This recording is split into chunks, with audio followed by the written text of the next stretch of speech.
On Friday, April 16th, China released its first quarter GDP report, showing 18.3% economic growth for the first quarter of 2021 versus the first quarter of 2020, the quarter that showed the maximum impact of the pandemic in China.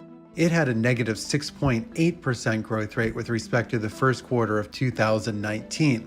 So how do you hear the signal amid all of the noise in this data?